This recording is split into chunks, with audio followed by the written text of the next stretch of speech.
वंदे मातरम।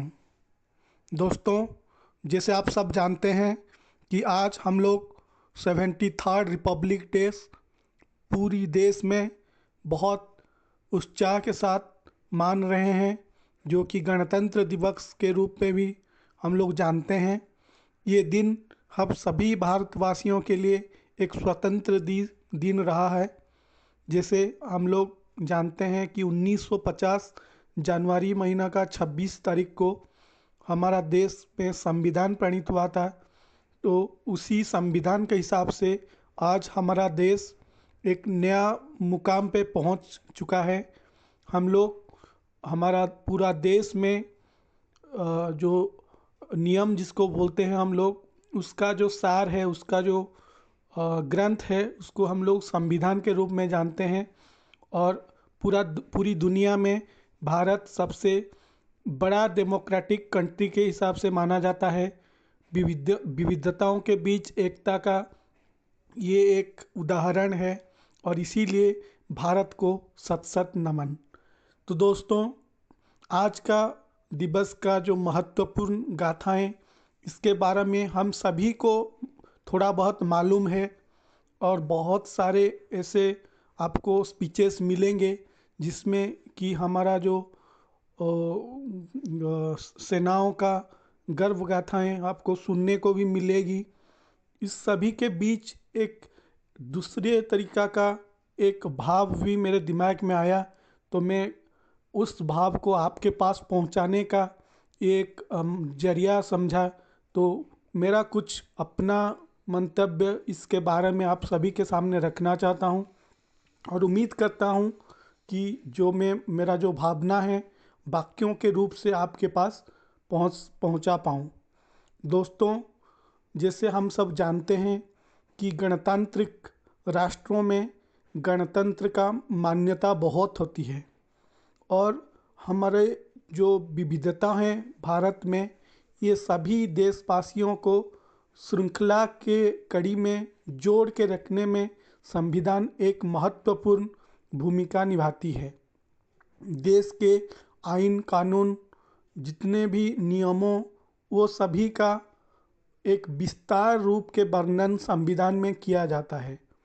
लेकिन ये जो प्रयास है कि भारत को एक समृद्ध राष्ट्र बनाने में संविधान का जो महत्व को हम सभी देशवासियों जब समझेंगे, तब जाके इसका सही रूप में हम लोग रिपब्लिक डे सेलिब्रेशन का मायने रखेगा।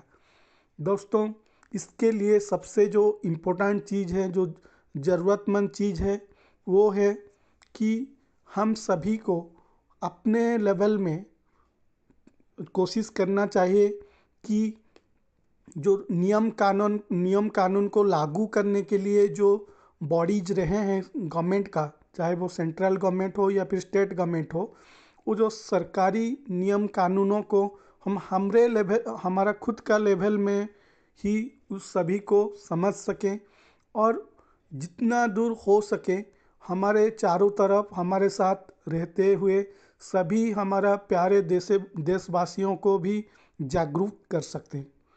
तो दोस्तों, हम सभी को इसके लिए खुद को ही एक आइन कानून प्रणयनकारी व्यक्ति बनने का एक महत्वाकांक्षा रखना पड़ेगा। दोस्तों, ये तब जाके सिद्ध हो पाएगा जब हम लोग एक कर्तव्यवादी व्यक्ति या नागरिक के रूप में खुद को साबित कर पाएंगे। तो इसके लिए सबसे जो इम्पोर्टेंट चीज़ है वो है कि करप्शन को रोकना पड़ेगा। जब करप्शन की बातें आती है, तब हमारे दिमाग में आता है कि हम जहाँ भी करप्शन हो रहा है वही चीज़ को पॉइंट आउट करके कानून के सामने लाएं। लेकिन ये गलत है। मैं ये नहीं बोल रहा हूँ कि जहाँ करप्शन हो रहा है हमको उधर रोकना चाहिए, ये तो है ही, लेकिन उससे भी ज़्यादा इम्पोर्टेंट है कि हम खुद करप्शन से दूर रहेंगे। हमारा लेवल में अगर हम कोशिश करके करप्शन से दूर रह पाएँ, तो हमारा हिस्सा का जो करप्शन फ्री इंडिया हम बना लिए। इसी तरह अगर हर व्यक्ति अपने लेवल पे करप्शन फ्री रहने का एक दृढ़ संकल्प लेता है, तब बहुत वो दिन बहुत देर नहीं कि हम लोग एक करप्शन फ्री इंडिया गढ़ पाएँ। तो इसके लिए व्यक्तिगत रूप से हमको शपथ लेना पड़ेगा। इस विषय पे आधार करके एक छोटा सा कहानी जो मैं कहीं पे पढ़ा था, उस कहानी को आपके सामने मैं पेश करना चाहूँगा। दोस्तों, एक पुराने ज़माने में एक राजा थे। उनका बहुत सारा रानियाँ, बहुत करीबन 50 या 60 था रानी थे। लेकिन बहुत दुख की बात थी कि उस राजा का कोई बेटा नहीं था जिसको कि वो आगे चल के राजकुमार या भविष्य के राजा के रूप में देख पाए। तो वही बात उनका दिमाग में हमेशा एक दर्दनाक घटना के तरह उनको सताया करता था कि मेरे जाने के बाद मेरे जैसे एक दृढ़ संकल्प, एक देश प्रेमी और प्रजाओं को अच्छा न्याय देने वाला करप्शन फ्री राजा कैसे मैं दे के जाऊँ। तो दोस्तों, वही चीज़ को उनका दिमाग में रखते हुए उनका मन की बात उन्होंने अपने मंत्री को बताया कि हम कैसे एक करप्शन फ्री दृढ़ संकल्प व्यक्ति को हमारा देश के राजा बनाएं। तो इसके लिए आपका क्या विचार है? तो मंत्री बोले, महाराज, मैं तो आपके साथ इतने दिनों से जुड़ा हुआ हूँ, तो आप मेरे को बहुत अच्छे तरह से जानते हैं। आप जैसे एक देशभक्त अपने देशवासियों, अपने राज्यवासियों को उचित न्याय और करप्शन फ्री राजा बने हुए हैं। मैं भी आप ही के तरह एक इंसान हूँ। तो महाराज, क्यों ना आप मेरे बेटे, जो कि मेरी जो श्रृंखला से छोटा से बड़ा हुआ है, मेरा खुद का बेटा को इस राज्य का भविष्य के राजा के रूप में घोषित नहीं कर देते। तो महाराज इस बातों से सहमत हो नहीं पाए। वो बोले कि चाहे पारिवारिक संपर्क भी क्यों ना हो, हर आदमी दूसरे आदमी से अलग होता है और मैं तो आपके साथ हमेशा जुड़ा रहता हूँ और आपके बारे में जानता हूँ। लेकिन आपका उम्र, मेरा उम्र भी एक आसपास टाइप का है, तो आपको तो मैं राजा बना नहीं सकता। अगर ऐसा होता तो मैं आपको ही राजा बना देता। लेकिन आपका पुत्र के साथ मेरा ऐसा कोई नाता नहीं है। उसको मैं कभी व्यक्तिगत रूप से भी मिला नहीं हूँ उसके साथ, ना ही उसके बारे में कुछ जानता हूँ। तो वो भी करप्शन फ्री है कि नहीं, देश राज्यवासियों को उचित न्याय देने वाला उपयुक्त लड़का है कि नहीं, उसके बारे में मेरे को भी पता नहीं है। तो मैं कैसे उसको भविष्य के राजा घोषित कर सकता हूँ? इसके बारे में अगर आपके पास और कोई उपाय है तो मेरे को बताइए। तो महामंत्री जो थे वो भी काफ़ी समझदार और राजभक्त आदमी थे। तो उन्होंने बोले कि महाराज, अगर आपके मन में ऐसा कोई राजकुमार है, ऐसा कोई छोटा लड़का है जिसके संपर्क में आप आ चुके हों और उसको आप उपयुक्त कैंडिडेट के हिसाब से चुन के रखा हुआ हो, तो आप उसके बारे में बताइए। तो महाराज ने बोले कि अभी तक तो ऐसा कोई मेरे को मिला नहीं, तो इसका एक परीक्षा क्यों नहीं किया जाता? हम एक काम करेंगे, हमारे राज्यों में सब तरफ खबर बांट देंगे कि महाराजा अब एक उपयुक्त राजकुमार का तलाश में है। तो जो भी लड़का या कम उम्र का व्यक्ति जो कि भविष्य में राजा बनने को अपने आप को उपयुक्त समझता हो, वो आके राजा को मिले। तो यही बात महामंत्री जी सारा राज्य में चारों तरफ प्रकट कर लिए कि कोई छोटा लड़का जो कि अपने आप को उपयुक्त समझता है कि भविष्य में वो राजा होने के लिए लायक है, वो आके राजा को मिले। तो जब ये बातें राज्य के चारों तरफ फैल गया तो सभी राज्यों में जितने भी छोटा छोटा बच्चे थे जो कि अभी पढ़ाई भी कर रहे थे, जिनको राजा बनने का सपना था, जिन लोगों के पास, जिन लोगों का मन में, वो लोग आके राजा के पास पहुंच गए। तो बहुत बड़ा लाइन बन गया। तो इन लोगों के बीच में किसको चुना जाए, सबका दिमाग में वही था। तो राजा ने एक काम किए, सबको बोले कि आप सभी का नंबर बहुत ज़्यादा है, इतने लड़के में से मैं कैसे एक लड़के को चुन सकूं। तो आप एक काम करें। वो अपने हाथ में एक कुछ बैग लिए थे और बैग से छोटा छोटा जो बीज, जो सीड्स होता है, वो सीड्स सभी के हाथ में एक दो इसे पकड़ा दिए। पूरा सभी जितने भी लड़के आए थे राज दरबार को, और बोले कि ये एक बहुत ही सुंदर फूल का एक बीज है, आप लोग इस बीज को लेके घर जाइए और इस बीज को अपना एक जो वो होता है ना जिसमें हम लोग फ्लावर का पेड़ लगाते हैं, उसमें लगाइए और उसका जत्न लीजिए और उसको अपने बेटा जैसा प्यार कीजिए। और आप ठीक 2-3 महीने बाद जब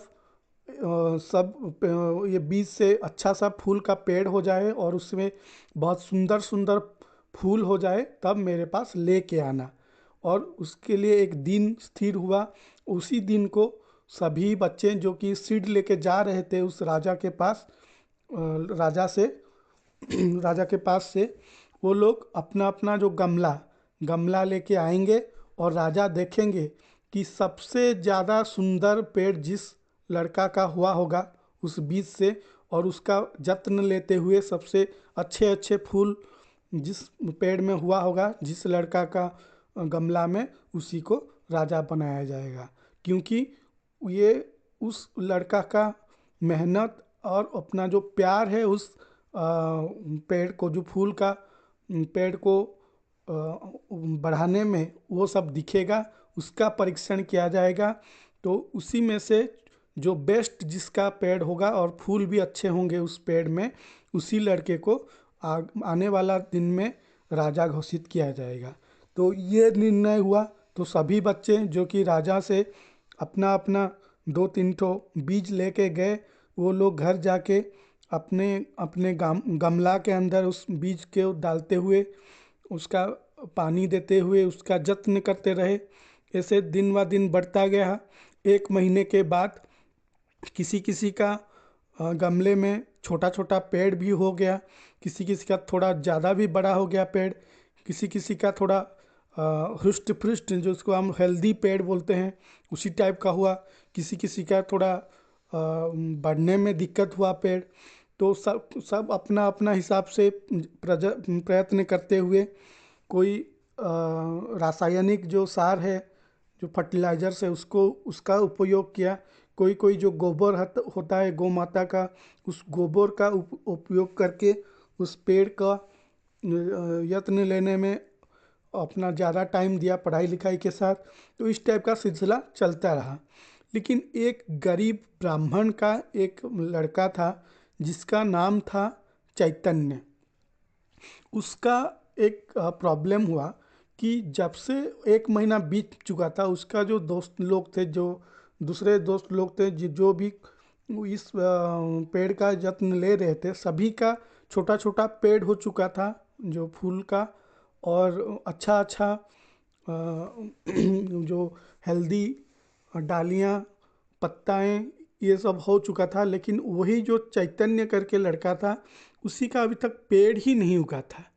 तो वो भी बहुत चिंतित था कि सब लोग का गमले में पेड़ आ चुका है, बहुत हेल्दी हृष्ट पुष्ट गच्छ पेड़ हो चुका है, लेकिन मेरे गमले में अभी तक पेड़ नहीं आ पाया। तो वो अपने माँ से बोली कि शायद मेरे नसीब में राजा होने का लिखा ही नहीं है। सब लोगों से क्या मेरा मेहनत कम है क्या? बाकी लोगों का गमले में पेड़ आ चुका है, लेकिन मेरे गमले में अभी तक पेड़ ही नहीं उगा है। तो उसका माँ बोली कि धीरज रख और प्रयत्न करता जा। हो सकता है कि तुम्हारा मेहनत में कहीं पे थोड़ा कमी है, जिसके वजह से बाकी लोगों का गमले में पेड़ आ चुका है लेकिन तुम्हारा गमले में अभी तक पेड़ नहीं आया है। तो थोड़ा गोबर का मात्रा भी बढ़ा, और पानी भी 2 बार 3 बार दे के उसको सही तरीके से, जैसे सनलाइट के कांटेक्ट में आए, अपने घर के बाहर उसका देखभाल करता रहे। तो कभी ना कभी 1 हफ्ते के बाद तुम्हारा भी पेड़ उग जाएगा, क्योंकि सभी बीज समान नहीं होते। हो सकता है उनका जो बीज थोड़ा तुम्हारा बीज से अच्छा था, इसीलिए उन लोगों का पेड़ आ चुका है, तुम्हारा भी आएगा, लेकिन थोड़ा धीरज रख। तो इस बातों से उस लड़का का थोड़ा हौसला भी बुलंद हुआ। वो और भी प्रयत्नशील रहा उस पे, अपना बीज से पेड़ उगाने के तरफ, और भी कोशिश करता रहा, मेहनत करता रहा, कि उस जब भी पढ़ाई के बाद टाइम मिलता है वो उस अपने गमले में ही ज़्यादा टाइम देता था। उसका सही तरीके से देखभाल करने में अपना टाइम बिताता था। ऐसे करके 3 महीना पूरी हो गई। बाकी जो उनका दोस्त लोग थे, सभी का पेड़ों में बहुत हेल्दी पेड़, सब बहुत हेल्दी फूल, खुशबूदार वाला फूल सभी का गमले में आ गया। लेकिन उस लड़का का गमला अभी तक भी खाली था। तो वो रोने लगी, क्योंकि वो दिन आ गया जिस दिन राजा बोले थे कि अपने अपने गमले लेके मेरे पास आ जाना। तो उस दिन आके पहुंच गया, और वो लड़का रो रो कर अपने माँ से बोली कि आज तो वो दिन पहुंच भी गया, मेरा अभी तक पेड़ ही नहीं उगा। तो बाकी लोग तो अभी जाएंगे, राजा को अपना अपना फूल का जो पेड़ दिखाएंगे। मैं यहाँ क्या दिखाऊंगा, सिर्फ अपना खाली गमला, तो मैं वहीं पे जाऊंगा ही नहीं। तो जो उसका माँ थी वो भी खुद बहुत रोने लगी, और बोली, हे भगवान, मेरे बच्चा क्या इतना नालायक है, उसका जो प्रयत्न में कि इतना कमी आ गया कि सभी का गमले में इतना सुंदर सुंदर पेड़ हो गया है, फूल आ गया है, लेकिन मेरा बच्चा का अभी तक पेड़ ही नहीं उगा। ठीक है, जो आपका मर्जी, यही बोलकर उसका माँ बोली कि बेटा, कि तुम तो अपना प्रयत्न में कमी नहीं रखी, तू तो बाकी लड़कों के तरह भी अपने पेड़ की तरफ बहुत सारा रक्षणशील था, और प्रयत्न करने में बहुत टाइम दिया, और उसको बच्चे जैसे भी पाला। लेकिन अगर तुम्हारा बीज से पेड़ ही नहीं उगला, तो उसमें तुम क्या भी कर सकती हो। लेकिन तुम्हारा प्रयत्न में तो कभी कमी नहीं किए हो, तो क्यों ना तू अपना खाली गमला भी लेके जा, और यही सारी बात उस राजा को बता कि मैं मेहनत में कोई कमी नहीं किया हूँ, और अगर मेरा बीज से उगला ही नहीं तो मैं क्या भी कर सकता हूँ। तो लड़का तो पहले मान नहीं रहा था, बाद में उसका मम्मी के बात सुनकर वो अपना खाली गमला लेकर राजा के पास पहुँचा। तो पहला दिन जैसे भीड़ था, लंबा लाइन था, उसी आज का दिन भी उसी टाइप का लाइन था। लेकिन पहला दिन सभी का हाथ खाली था, और आज का दिन सभी बच्चों के हाथ में बहुत सुंदर सुंदर पेड़ का गमला हाथ में था। किसी का 4 फूल आया है, किसी का 6 फूल आया है। तो उन बच्चों में से कंपटीशन चल रहा है कि मेरा 6 ठो फूल है तो मैं ही जीतूंगा, मैं ही राजा बनूंगा।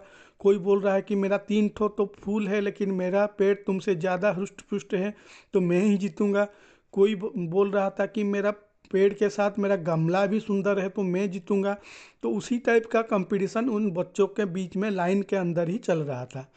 तो उसके बीच में राजा भी उस पहुंच गए, और एक एक करके सभी का गमला देखते देखते, नंबरिंग करते करते, जैसे मार्किंग होता है अपना लैंग्वेज में, सबको मार्क देते देते शुरू से लेकर आखिर तक चलते रहे। लास्ट में देखे कि इतना लंबा लाइन का लास्ट वाला जो बच्चा है, जो कि चैतन्य था, वो एक खाली गमला लेकर खड़ा हुआ है।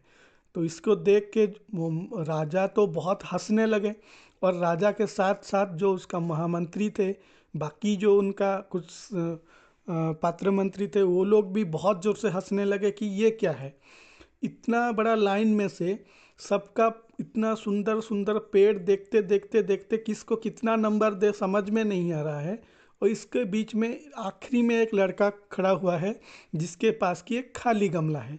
तो सब लोग हंसने पड़े। तो इस बात को देखकर वो बच्चा जो चैतन्य था वो और ज़ोर से रोने लगा।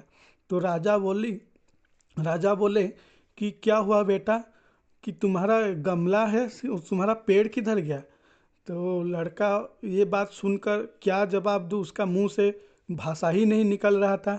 वो बोला, महाराज मेरे को क्षमा कीजिए, मैं बहुत मेहनत किया इसका रक्षण वेक्षण में, इसको प्रयत्न करते हुए मैं अपने पढ़ाई लिखाई के साथ साथ इसका अच्छे तरीके से देखभाल भी किया, लेकिन 3 महीने के बाद भी कोई पेड़ नहीं उगला। तो मैं इसमें क्या कर सकता हूँ, लेकिन मेहनत में मेरा कोई कमी भी नहीं था। तो बाकी जो महामंत्री थे वहाँ पे उपस्थित, वो बोले कि हो सकता है तुम्हारा किस्मत में राजा बनने का योग ही ना हो, तो कोई बात नहीं, तुम अपना प्रयत्न किए हो, इसके लिए तुम धन्यवाद। मैं तुमको एक तुम्हारा मन रखने के लिए अपना कंधे से एक माला निकाले और वो बच्चे को दे दिए। तो वो लड़का वो लेने के लिए ही मना कर दिया। वो बोला, नहीं महाराज, मैं जैसे मेहनत किया हूँ बाकी लड़के भी उसी तरह मेहनत ही किए हैं, तो उनका मेहनत का फल उनको मिल गया, लेकिन मेरा मेहनत का फल अगर नहीं मिला तो उसमें मेरे को क्यों आप माला दे रहे हैं, इसको लेने के लिए मैं हकदार नहीं हूँ। जिस लड़के ने मेहनत भी किया हो और उसका पेड़ भी उग गया हो और अच्छे हुष्ट पुष्ट पेड़ हो, उसको ये माला दे दीजिए। तो ये बात सुनकर राजा थोड़ा मुस्कुराए और अपने सिंहासन की तरफ निकल गए और आखिरी में बोले कि यहाँ निर्णय हो गया कि कौन ये देश का भविष्य राजा बनेगा, और उसका नाम है चैतन्य। तो सब जो इतने लंबे लाइन लगा हुआ था, सब लोग आश्चर्य होने लगे और बहुत ज़ोर से हल्ला गुल्ला मच गया। सब बोलने लगे कि ये पार्शियलिटी हो रहा है, और वो लड़के क्योंकि ब्राह्मण लड़का है और इतना अच्छा बात बोल दिया, तो उसको महाराजा ने पार्शियलिटी करते हुए राजा घोषित कर रहे हैं। ये तो तय नहीं हुआ था। जो तय हुआ था कि जिसका गमले में सबसे अच्छा पेड़ होगा, अच्छे फूल निकलेंगे, उसको राजा बनाया जाएगा, और उसका गमले में तो फूल ही नहीं हुआ, पेड़ ही नहीं हुआ, तो उसको उसका अच्छे बात सुनते हुए राजा कैसे उसको राजा बना सकते हैं। तो ये चारों तरफ हल्ला गुल्ला मचते रहा। तो महामंत्री भी खुद राजा को बोले कि महाराज, हम ये मानते हैं कि वो मेहनत किया है, लेकिन उसका गमले में पेड़ ही नहीं है, फूल ही नहीं है, तो आप उसका बातों सुनकर हो सकता है आप उसको प्राइज दे सकते हैं, इसीलिए तो मैं माला दे रहा था, लेकिन उसको राजा घोषित नहीं कर सकते। तो राजा बोले, महामंत्री, तुम महामंत्री हो, मैं राजा हूँ, और मैं क्या कर रहा हूँ मैं खुद जानता हूँ। तो महामंत्री बोले, ये तो जो देश राज्यवासियों हैं, जो लड़के आए हुए हैं, उन लोगों को ठीक नहीं लग रहा है, और उनके साथ साथ मुझे भी ये स्वीकार नहीं है आपका ये राय। तो राजा बोले कि महामंत्री देखो, मैं तुम्हारा बात समझ रहा हूँ, लेकिन बात यह है कि बाकी सभी जो लड़के अपने अपने गमला लेके आए हैं, सभी गमले में अच्छा सा पेड़ है, अच्छा फूलों का खुशबू आ रहा है, लेकिन ये लड़के में सिर्फ खाली गमला है। और वो लड़के के गमले में वो गमला खाली इसीलिए है कि वो बहुत ही कर्तव्यनिष्ठ और करप्शन फ्री लड़का है, जबकि बाकी सारे लड़के करप्टेड लड़के हैं। तो महामंत्री चौंक गए, बोले कैसे, कि तो राजा आखिरी में बोले कि मैं जो बीज दिया था, मैं जो सीड दिया था, ये सब उबला हुआ सीड्स था, जिसमें कि कोई पेड़ उगेगा ही नहीं, क्योंकि उसको मैं पहले पानी से उगला कर इसीलिए दिया था कि मेरे बात सुनकर मैं जो बोला था कि सबसे अच्छे पेड़ जिसका होगा और फूल जिसका होगा उसको राजा बनाऊंगा। तो ये जो लोग हैं, यही फूल लेके यही बीज लेके लगाए हैं, और किसी का भी पेड़ नहीं आया होगा, और ये लोग सिर्फ मेरे को दिखाने के लिए और प्रूफ करने के लिए अपने अपने बीज लगा के तरह तरह की फूल का पेड़ मेरे पास लाए हैं।